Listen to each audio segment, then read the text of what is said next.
a town that is so small it doesn't recycle. All they have is trash, and I mean that in just every way. I used to live in Stop 6 in Fort Worth, and I had no idea that I lived in a bad neighborhood until I visited my friend who lives in a nicer one, right? Because I was just walking through his place like, oh my God, why are your blinds open?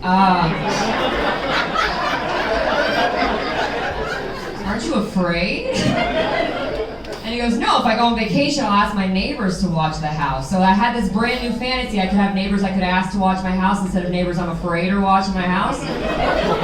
Right, but I just moved to Cleveland, and the first night we were there, I was walking outside and I heard this, and I looked up and there was a drone. And I've never been spied on before. And for the first time in my life, I was like, I wish that was a crackhead. I know how to handle a crackhead.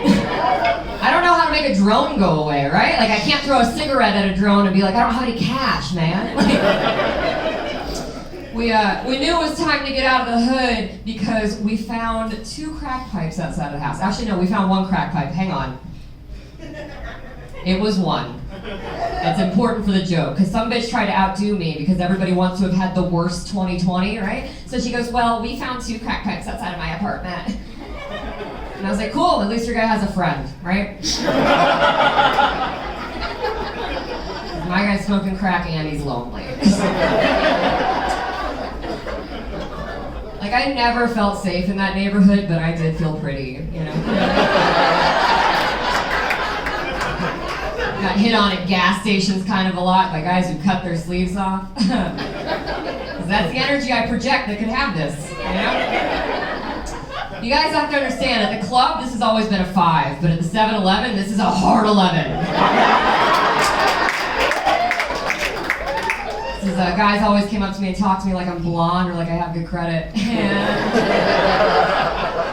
don't. That's why I live there. I lived there for so long until I got a dick with a W-2, and now I live in the suburbs. And there are a lot of Trump flags, but there's an HEB within walking distance. And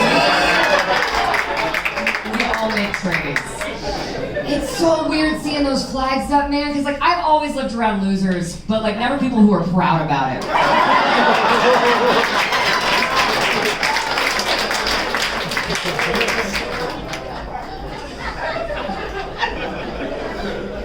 I actually got engaged this year, which is exciting. And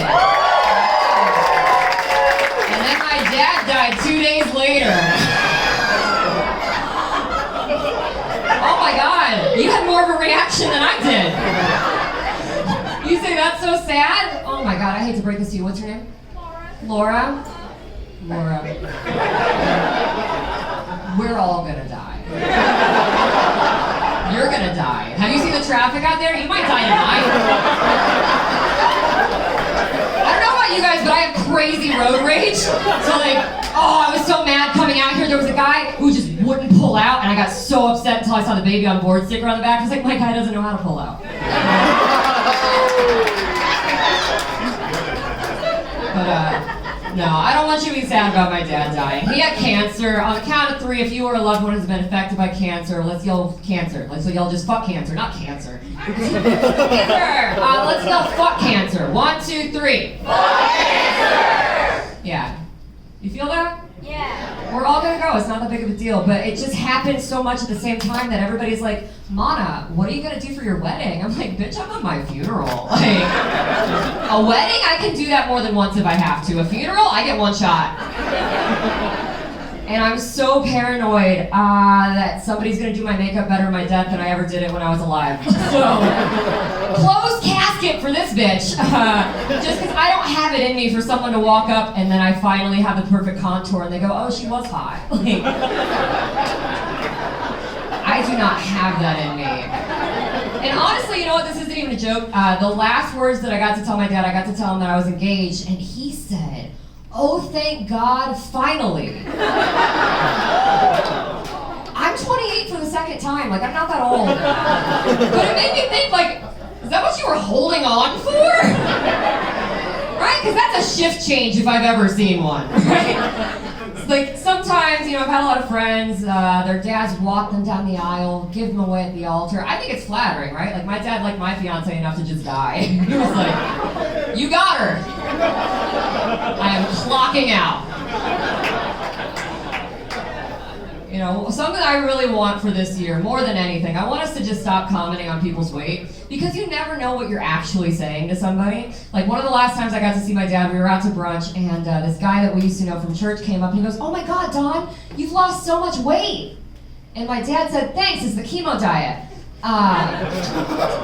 But the guy didn't hear what you guys heard. He goes, "Yeah, I've been meaning to try the keto diet. That's it's like bacon and eggs and stuff, right?"